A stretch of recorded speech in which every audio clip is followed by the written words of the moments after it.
इस कार्यक्रम के प्रायोजक हैं Bharat test house private limited, Aaramya jewels, eternal solution, Mahila Mandal Punjabi बाग।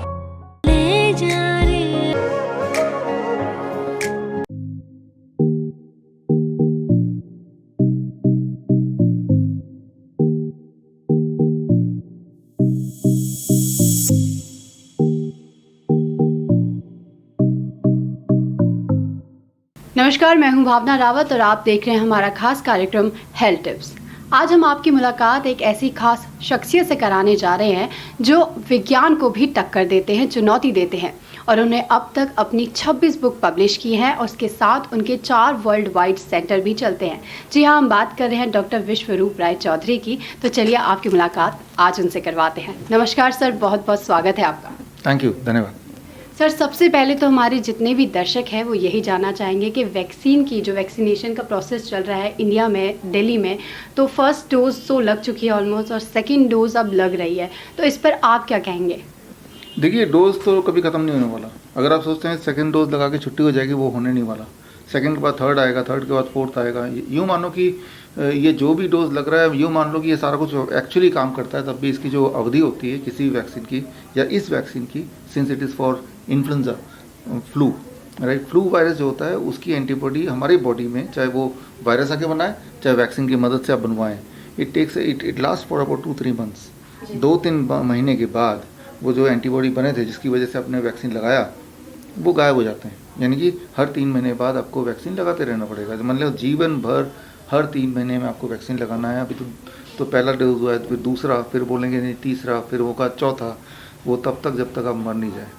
जी, तो ये बहुत ही खास जानकारी आपने दी है, क्योंकि जितने भी मेरे हिसाब से लोग हैं वो इसी बेस पे, और जितनी भी रिपोर्ट सामने आई है उन्होंने यही बोला है कि सेकंड डोज के बाद जो है एक परमानेंट छुट्टी काइंड ऑफ है कि लोगों को प्रोटेक्शन काफ़ी हद तक कोरोना से मिल जाएगी। लेकिन आप एक बड़ी बात यहाँ पे कह रहे हैं कि वैक्सीनेशन लगाने के बाद भी आपको हर 3 महीने में एक डोज लेने की ज़रूरत है, क्योंकि एंटीबॉडीज़ जो है 3 महीने में मर जाती हैं एक तरह से। तो ये एक बहुत बड़ी बात आपने इस टाइम पे कही है। तो इसके साथ एक और चीज़ आपसे जानना चाहेंगे कि कोरोना की जो थर्ड वेव आ रही है, क्योंकि अभी लोगों में काफ़ी डर है कि दोबारा लॉकडाउन होगा, क्या होगा, और जिस तरह से हमने पहले के हालात देखे थे, ऑक्सीजन की वजह से जिस तरह की किल्लत है, हॉस्पिटल्स की जो कमी रही है, तो उस पर आप क्या कहेंगे? जो थर्ड वेव आ रही है उसको लेकर आप लोगों को क्या कहना चाहेंगे? देखिए, थर्ड वेव को समझने के लिए तो सेकंड वेव और फर्स्ट वेव को समझना पड़ेगा। अभी आपने ऑक्सीजन की बात की। देखिए, ऑक्सीजन जो है ना ब्रह्मांड में, हमारी पृथ्वी में बहुत सारा है, और जिसको लगता है ऑक्सीजन की कमी है, अगर आप किसी भी ऐसे पेशेंट को देखेंगे जो ब्रीथ नहीं कर पा रहा है, ब्रीथ नहीं कर पाना और ऑक्सीजन की कमी होना 2 डिफरेंट बातें हैं।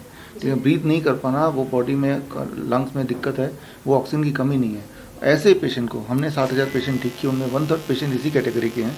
खासतौर पे वो लोग जो दवाइयों के असर से अपने लंग्स को डैमेज करते हैं, रेमडेसिविर एक्सेट्रा।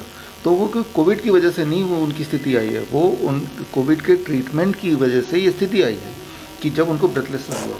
जब भी कोई ब्रेथलेसनेस होता है, बड़ी सिंपल है, जैसे मैं बैठा हूँ ऐसे करके तो ब्रेथलेसनेस बढ़ जाएगी ऐसे पेशेंट की। लेकिन अगर मैं अभी झुक जाऊँ लाइक दिस, जैसे आप देख रहे हैं मुझे, ये जो स्थिति है ना, heart is not pressuring the lungs, तो मेरी जो लंग कैपेसिटी 20% बढ़ जाएगी। और ऐसा करते ही जितने भी लोग हैं जिनको ऑक्सीजन की ज़रूरत महसूस हो रही थी, उनमें से किसी को भी महसूस नहीं होगी ऑक्सीजन की ज़रूरत। सिर्फ इतना सा फर्क है, that is a science, right. या थोड़ा और झुक जाओ, और झुक जाओ, या फिर आप प्रोन पोजिशन में लेट जाओ। लेटना मतलब पेट के बल लेट जाओ। तो ऑक्सीजन की कमी नहीं थी, ऐसा दिखाया गया था, राइट। रात दिन की पेशेंट को बताएं कि आप ये पोस्चर में आ जाओ, पेशेंट को ना बता के उल्टा पेशेंट को आप देख रहे हो हॉस्पिटल में कैसे लेटे थे, बिल्कुल ऐसे। ये जो पीठ के पोजीशन पे लेटते हैं, इससे ब्रेथलेसनेस बढ़ जाती है। पेट के पोजीशन में लेटते हैं, ब्रेथलेसनेस घट जाती है। ये सिंपल साइंस। तो ऐसे पेशेंट को सही रास्ता दिखाना चाहिए था, रात दिन ये बोल के कि आप तो ऑक्सीजन सिलेंडर से ही आप बचोगे। अगर ऑक्सीजन सिलेंडर से बचते हैं, जिन लोगों को मिला क्या वो बच गए? आज से पहले भी क्या लोग मरते नहीं थे? तो मैं ये बोलना चाह रहा हूँ, ये तो बहाना है ऑक्सीजन सिलेंडर का। एक्चुअली पेशेंट ने अपनी हालत खुद ख़राब कर ली। जिन लोगों ने रेमडेसिविर, हाइड्रोक्सीक्लोरोक्विन, लेपिनोविर, फेविफ्लू, इस तरह की दवाइयाँ जिन लोगों ने लिया, उनकी हालत ख़राब हो गई। और हालत ख़राब हो गई तो ब्रेथलेसनेस हुआ, निमोनिया हुआ, और तब बोल रहे हैं देखो जी कोरोना ने ऐसा कर दिया, ये दूसरी लहर है। दूसरी लहर कोरोना लाया नहीं है, कोरोना के ट्रीटमेंट दूसरी लहर लेके आई है। अब इससे आते हैं आपका सवाल, तीसरी लहर। तीसरी लहर कोई आने नहीं वाली, इसको लाया जाएगा। अभी आज ही की बात है, एक नया दवाई को अप्रूव कर दिया है इंजेक्शन को, 60,000 का इंजेक्शन कोविड ट्रीटमेंट के लिए। जाहिर है जब इंसान डर जाता है ना, सब कुछ बेच के भी वो इंजेक्शन लेंगे, और वो इंजेक्शन इतना खतरनाक इंजेक्शन है कि वो लगाते ही दोबारा से ब्रेथलेसनेस इस तरह की चीज सिम्टम्स आएंगे और बोलेंगे देखो जी तो कोरोना से सफ़र कर रहे हैं। तो मैं ये बोलना चाह रहा हूँ, आप खुद ही सोचिए, रह के हर 2 महीने में या 1.5 महीने में एक नई दवा आती है, फिर न जाने कैसे वो बैन होकर गायब हो जाती है। जब उनकी पोल खुलने लगती है कि दवाई की वजह से ही साइड इफेक्ट हो रहे थे, तो पोल खुलते ही वो गायब कर देते हैं। जो हाइड्रोक्सीक्लोरोक्विन आया, प्लाज्मा थेरेपी आया, लेपनोविर आया, रेटनोविर आया, फिर रेमडेसिविर आया, तो इस तरह से आती रहती है, इंसान को मारती रहती है और फिर वो बैन होते रहते हैं। तो वो थर्ड वेव आती है, थर्ड वेव सेकेंड वेव उनसे आएगा, ना कि आपके बीमार होने से या कोरोना से आएगा। 16 जनवरी जब से वैक्सीनेशन शुरू हुआ, आप देखेंगे तभी से केसेस बढ़ने लगे। तो वो वैक्सीन के साइड इफ़ेक्ट्स हैं जिसे कोरोना के मरीज बता रहे हैं, राइट। सो अगर आप थर्ड वेव से बचना चाहते हैं तो सिर्फ इतना कीजिए, do not go for vaccination, number 1। Number 2, do not go for so called Covid treatment protocol. जो भी कोविड के नाम पे जो ट्रीटमेंट है वो बड़ा डेडली ट्रीटमेंट है, उससे बचिए। ये एक साधारण फ्लू है, रेस्ट लेंगे, अपने आप को हाइड्रेट करेंगे, सिट्रस फ्रूट लेंगे, कोकोनट वाटर लेंगे, ठीक हो जाएगा। हमने तो ठीक किया, हमारे कोविड सेंटर में तो कोई ना तो डेथ हुई, ना किसी को दवा की ज़रूरत पड़ी। इवन जिन लोगों ने दूसरे हॉस्पिटल से रेफ़र किए गए थे, those who are suffering from the side effects of those deadly medicine, वो भी ठीक हो गए। तो ठीक होना मुश्किल नहीं है, सब्जेक्ट टू द कंडीशन कि ये जो नए एक्सपेरिमेंटल दवाइयाँ हैं इनसे आपको बच के रहना है। तो ये बहुत खास बात बोली है कि जितनी भी एक्सपेरिमेंटल दवाइयाँ आ रही हैं, क्योंकि जो आम जनता है वो वही करेगी जो चीज़ उनको बताई जाएगी कि इस तरीके से आप बच सकते हैं। तो आपका कहना ये है कि वैक्सीनेशन लेना ही आपको बीमार करेगा? That is true. वैक्सीनेशन से आप बचने नहीं वाले, आप देख ही रहे हैं जिन लोगों ने वैक्सीनेशन लिया, क्या वो बच गए? क्या प्रोटेक्टेड है किसी भी तरह से? Not at all. और वो एक बर्डन हो गया, वैक्सीन के जो अपने साइड इफेक्ट्स है वो बर्डन हो गया, वो बीमार पड़ जाते हैं। तो वो बचाने के लिए नहीं है आपको, वो आपको ख़त्म करने के लिए, बीमार करने के लिए है। अगर आप सोचते हैं उससे किसी भी रूप में बचेंगे, आप एक काम कीजिए, मैं एविडेंस देता हूँ। लैंसेट जो दुनिया का सबसे बड़ा जर्नल है, उसमें आप गूगल में टाइप कीजिए लैंसेट और टाइप कीजिए elephant is not in the room, elephant is not in the room. जैसे ही ट्राई करेंगे तो जो वैक्सीन मार्केट में है, इन सारी वैक्सीन की एफिकेसी सामने आ जाएगी। और वो एफिकेसी ये है इन नटशेल, ये जो 2 वैक्सीन है, इसको लेने से आपका कोरोना से बचने की संभावना 1% बढ़ती है। ओनली 99% नहीं, 1%। वो मैं आपको एग्जांपल दिया ना, वहाँ जाके देख लीजिए। At on the other side उसके जो हज़ारों तरह के साइड इफेक्ट्स हैं वो भरपूर आपके बॉडी में किसी न किसी रूप में या तो आ जाएगा, या कल आएगा, या 1 महीने बाद आएगा, या 2 साल बाद आएगा। वैक्सीन के जो साइड इफेक्ट है इट स्प्रेड्स ओवर 5 years। तो अगर आज साइड इफेक्ट नहीं है तो आप बच गए, ऐसा नहीं है। भगवान का नाम लीजिए कि कुछ ना हो, मैं तो यही दुआ करूँगा। लेकिन मैं ये बोलना चाहूँगा कि वैक्सीन आपको नहीं बचा सकती, it can not protect you, it is not meant to protect you. Sir, इसके अलावा एक और ख़ास बात ये करेंगे, हम आपसे पूछेंगे कि जितने भी दर्शक हैं वो ये भी जानना चाहेंगे, कोरोना तो है तो उससे बचा किस तरह जाए, क्योंकि अगर वैक्सीनेशन नहीं करवाना है और बीमार पड़ने की बात तो आपने की है कि आप अपने आप को हाइड्रेट रखें, सिट्रिक फ्रूट खाएं, लेकिन उससे पहले की अगर हम बात करें, जिस तरह की बात सरकार कर रही है, मेडिकल टीम्स बोलती हैं कि 2 गज की दूरी रखें, हाथ सैनिटाइज करें बार, उस पर आपका क्या कहना है कि किस तरह से लोग आपके तरीके से बच सकते हैं? 2 बातें हैं। जितनी बार आप मास्क लगाते हैं आप अपने कार्बन डाइऑक्साइड को इनहेल करते हैं। जितना ज़्यादा कार्बन डाइऑक्साइड इनहेल करेंगे that will create a situation in the body called hypercapnia. More carbon dioxide, more illness, right, and you are more prone to infection of the respiratory tract. तो ये जो mask है वो police से बचने के लिए तो लगा लें आप, अदरवाइज मास्क से बचें। याद रखिए, mask and isolation kills, love and compassion heels. तो हमारे जो कोविड सेंटर हैं वहाँ पे जब पेशेंट आते हैं तो हमारे नाइस एक्सपर्ट्स 750 हैं पूरे देश में, उनको पहला इंस्ट्रक्शन है कोविड पेशेंट के साथ हाथ मिलाना है, उनसे गले मिलना है और उनके साथ बैठ के खाना खाना है, एक परिवार की तरह। तो अगर हाथ मिलाने से, गले लगने से, मास्क ना पहनने से, कोई पीपीई किट नहीं हमारे सेंटर में, no PPE kit at all. अगर ये सारा अगर नहीं करने से अगर किसी की डेथ होती तो हमारे 750 एक्सपर्ट्स तो मर चुके होते सारे के सारे। तो बल्कि हमने देखा है कि वो पेशेंट एकदम ठीक होने लगते हैं। Love and compassion heels. अगर पेशेंट को ये लगता है कि सब मुझसे दूर जा रहे हैं, कोई मुझे देखने नहीं आ रहा, कोई ह्यूमन नहीं दिख रहा, मुझे कमरे में बंद कर दिया गया है, I am seen as untouchable, तो ये जो सोच है, ये सोच आपके हार्ट बीट को एबनॉर्मल कर देती है, and that causes the abrupt production of different kind of hormones, imbalance करती है, hormonal imbalance, and that leads to illness, that leads to poor immunity. Poor immunity होगी तो एक otherwise not so infectious virus and bacteria भी आपको बीमार कर सकता है। तो और रहा सवाल कि कोविड से कैसे बचें, आप सवाल ऐसे पूछिए फ्लू से कैसे बचें, क्योंकि Covid is the flu. Officially भी अब तो मान लिया है WHO ने, CDC ने ऑफिशियली भी, covid is ILI, influenza like illness. हर साल जो फ्लू आपको हुआ है, जो साल में एक बार होता है ज़्यादातर लोगों को इंक्लूडिंग मी, वही फ्लू है। तो फ्लू में आप क्या करते थे 2019 में? जब भी फ्लू होता था, सिर दर्द हो गया, बॉडी हो गया, टेम्परेचर बढ़ गया, आप क्या करते थे? आप छुट्टी ले लेते थे, पहली चीज़। तो बस वही, आप खाना पीना बंद कर देते थे ना, नहीं खाने का मन नहीं है, कहीं किसी से बात करने का मन नहीं, you try to take as much rest as possible, you try to avoid eating food, and of course temperature बढ़ेगा तो उसको ना बढ़ने देने के लिए हाइड्रेट योरसेल्फ, पानी पीजिए, कोकोनट वाटर पीजिए, सिट्रस फ्रूट जूस पीजिए, and you will be okay with in 2-3 days. तो आज से पहले भी फ्लू का मुकाबला अपने हर साल किया, तभी तो आप जिंदा हैं। तो ये एक और फ्लू है, कोई नई बात नहीं है, इट इज़ अ फ्लू। और ये कोविड भी कोई नया वायरस नहीं है, कोरोना वायरस तो पहले से ही है, इवन आपके जन्म होने से पहले, ह्यूमैनिटी के आने से पहले, और आपके मरने के बाद भी रहेगा, हमारे मरने के बाद भी रहेगा। तो इससे बच नहीं सकते आप, साल में एक बार फ्लू होना ही है सभी को। लेकिन अपनी इम्यूनिटी का ख्याल कैसे करेंगे? बिना डरे। जब दिमाग में दहशत होती है, क्या पता मैं कब मर जाऊं, बाहर जाएंगे तो जैसे भूत ने पकड़ लेगा, राक्षस है, ऐसे बोलते नहीं है, घर से बाहर मत निकलिए, ऐसे जो बोलते हैं, फ़ोन पे आता है कॉलर ट्यून, बहुत ही ज़रूरी हो तो बाहर जाए, नहीं तो घर के अंदर ही रहे, लोगों से दूरी रहें, 2 गज तो क्या 4 गज दूरी से रहे। तो मतलब है कि सब मुझे मारने के लिए तैयार हैं, बाहर कभी भी मैं मर सकता हूँ, इस तरह के थॉट्स दिमाग में डाले जा रहे हैं, फीड किए जा रहे हैं। याद रखिए, जब किसी इंसान को बहुत ज़्यादा डरा देते हैं तो डरने से आपकी इम्यूनिटी एकदम नीचे हो जाती है। ये तो एक ऑलरेडी नोन फैक्ट है, साइंटिफिक फैक्ट है। तो इन सारी चीज़ों से बचने का तरीका है, आप टीवी मत देखिए, अखबार मत पढ़िए, फ़ोन पे बात करना है तो व्हाट्सएप से बात कीजिए, मोबाइल से बात करेंगे तो ये इस तरह के कॉलर ट्यून सुनाई देंगे जो आपके दिमाग में ना चाह के भी दहशत फैला देंगे। तो इतना कीजिए, आप कोविड से प्रोटेक्टेड ही रहेंगे। जी, मतलब साफ बात यह है कि जितनी दहशत की वजह से इंसान बीमार पड़ रहा है, उतना शायद कोरोना या फ्लू की वजह से नहीं पड़ रहा है। दहशत से बीमार पड़ रहा है, दहशत से हम तो देखते हैं ना, किसी को थोड़ा सा वो बिल्कुल हेल्दी है, सिर्फ कोविड पॉजिटिव रिपोर्ट बता दिया गया, जो कि आप 4 बार कोविड टेस्ट कराएंगे तो 2 बार पॉजिटिव 2 बार नेगेटिव, ऐसा होता ही है। तो वो इतना डर गया, उसके घर में आके जैसे बताया, घर वाले उसको घर से अंदर नहीं आने दे रहे हैं, एक माहौल बन गया। आप बचपन में याद कीजिए, अगर आप कोई बोल दे कि आप फेल हो गए या आपके नंबर कम आए, अपने नंबर देखा भी नहीं, ये सोच, या प्रिंसिपल ने आपको बुलाया है, ये सोच पता नहीं क्या हो गया, आपकी धड़कनें ऐसे, पसीने छूट जाते थे, एकदम होश, ऐसा लगता था कि सब कुछ जैसे ख़त्म होने वाला है।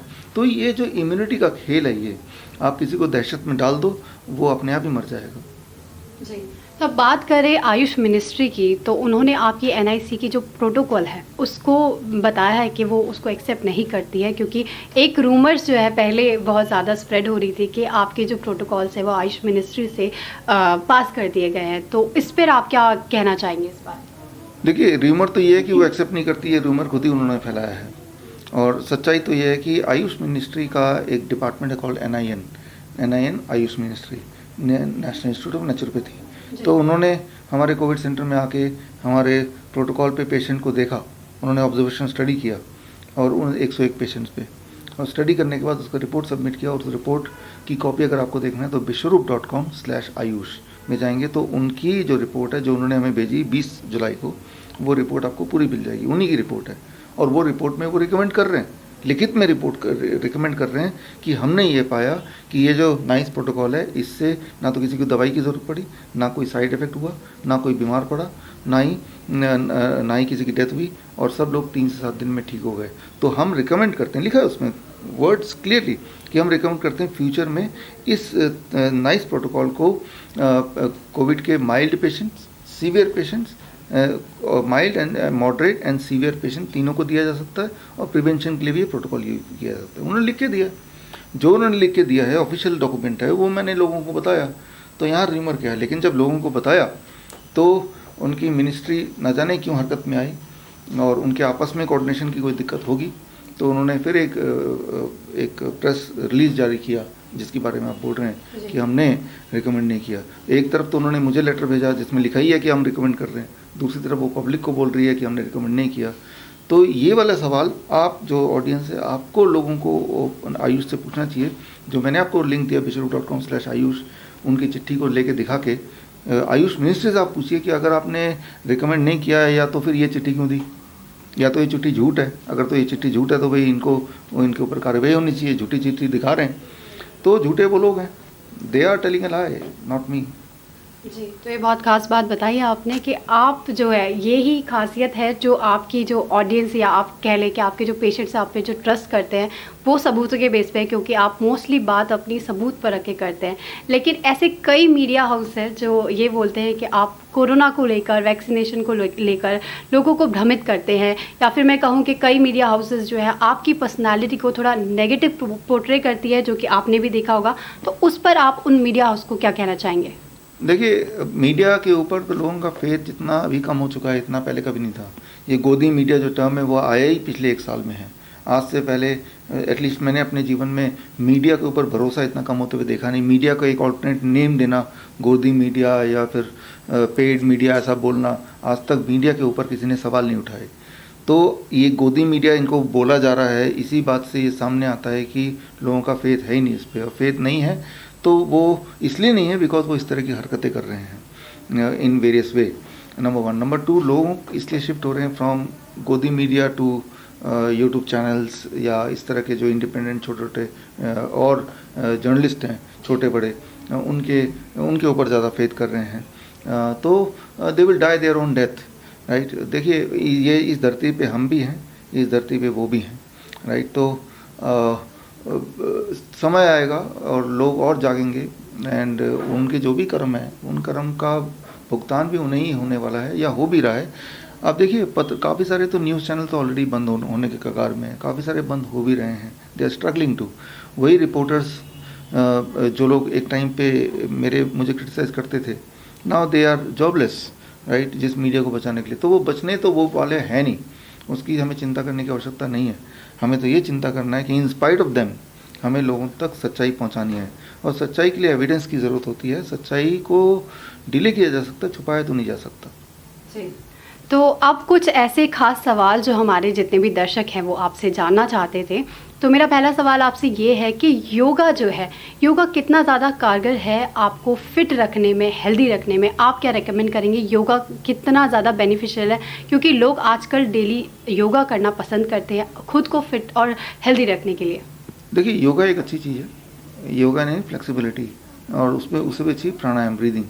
मैं तो बोलता हूँ कोई भी तरह का एक्सरसाइज करो, जैसे आप जॉगिंग करो, स्विमिंग करो, डांस करो, बैडमिंटन खेलो या योगा करो, जो भी आपको ठीक लगता है। योगा इसलिए क्योंकि वो बूढ़े लोग भी कर सकते हैं, छोटे बच्चे भी कर सकते हैं, यूनिफॉर्मली एक छोटी जगह पे भी हो सकती है, एक सिस्टमेटिक तरीके से किया जाए। तो एनी एक्सरसाइज जहाँ पे आपके पसीने छूटते हों, जहाँ पे आपको ब्रेथलेसनेस होता हो, डीप ब्रीदिंग होता हो, तो वो अच्छा है। और योगा सडनली अच्छा है। योगा से क्या है कि डिसिप्लिन बनता है, आप फिजिकली और मेंटली दोनों अलाइन होते हैं। सबसे बड़ी बात, आपके अंदर न जाने कहाँ से योगा की वजह से एक हिम्मत सी आ जाती है, you become a stronger as a personality. तो किसी न किसी रूप में आप सबको, इंक्लूडिंग मी एंड यू, एक एक्सरसाइज का रिजीम बनाना चाहिए, that can be your customise exercise regime, कि 15 मिनट, 20 मिनट, आधे घंटे मैं ये सब कुछ करूँगा, जिसमें थोड़ा दौड़ना, थोड़ा कूदना, थोड़ा डीप ब्रीदिंग, थोड़ा स्ट्रेचिंग, थोड़ा लटकना, जो भी आपको सूटेबल लगे वो एक बना दिया और उसको आपने रोज़ फॉलो किया। उसको अब योगा बोलें, प्राणायाम बोलें, जो भी नाम दे दें उसका। जी, तो ये बात बहुत खास बोली है कि आप जो है योगा को कंप्लीट सपोर्ट करते हैं। इसके साथ एक और चीज़ मैं आपसे जानना चाहूँगी कि योगा में जो है फिजिकल एबिलिटी के साथ साथ जो मेंटल की बात होती है, तो एंजाइटी अभी एक बहुत बड़ी प्रॉब्लम है। तो आपको क्या लगता है योगा एंजाइटी के लिए कितना कारगर है? देखिए, योगा में ना आपकी ब्रीदिंग कंट्रोल होती है और एंजाइटी का ब्रीदिंग से कनेक्शन है। आप देखेंगे जब आप एंजाइटी में होते हैं, आपका ब्रीदिंग एबनॉर्मल होने लगती है, आपका हार्ट बीट एबनॉर्मल होने लगती है। उसी जब एंजाइटी हो रहा है उस वक्त आप योगा करना शुरू कर दो या प्राणायाम करना शुरू कर दो, आपकी एंजाइटी गायब हो जाएगी। प्राणायाम और एंजाइटी साथ साथ नहीं रह सकती। एंजाइटी रखने के लिए अपने बॉडी में प्राणायाम नहीं करना पड़ेगा या योगा करना रोकना पड़ेगा, तभी एंजाइटी रह सकती है। अगर आप चाहते हो कि मैं परेशान रहूँ या मैं स्ट्रेस में रहूँ, तो आपको ये इंश्योर करना पड़ेगा कि उस दिन आप योगा ना करें, उस दिन आप प्राणायाम ना करें, राइट। नहीं तो जब प्राणायाम कर रहे होंगे तो एंजाइटी गायब हो सकती है। दोनों चीज़ साथ साथ रहती नहीं है, आपको दोनों में से एक चूज़ करना होगा। तो this is how it works. तो बहुत ही सार्केस्टिक वे में आपने सबको समझाया ये चीज़ कि आपको योगा करना है अगर आपको डिप्रेशन और एंजाइटी से दूर रहना है। तो सर बहुत बहुत धन्यवाद हमारे साथ इस खास कार्यक्रम में बनने के लिए और हमारे दर्शकों की जितने भी क्वेश्चन हैं उन सब के जवाब देने के लिए। थैंक यू, धन्यवाद।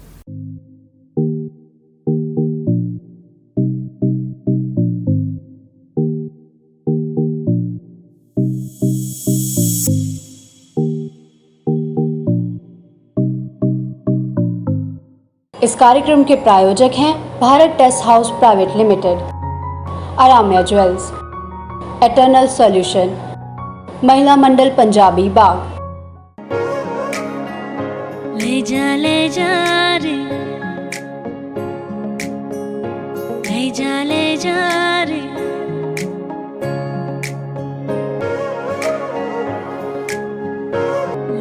ले जा रे, महकी रात में चुरा के सारे रंग ले जा, राती राती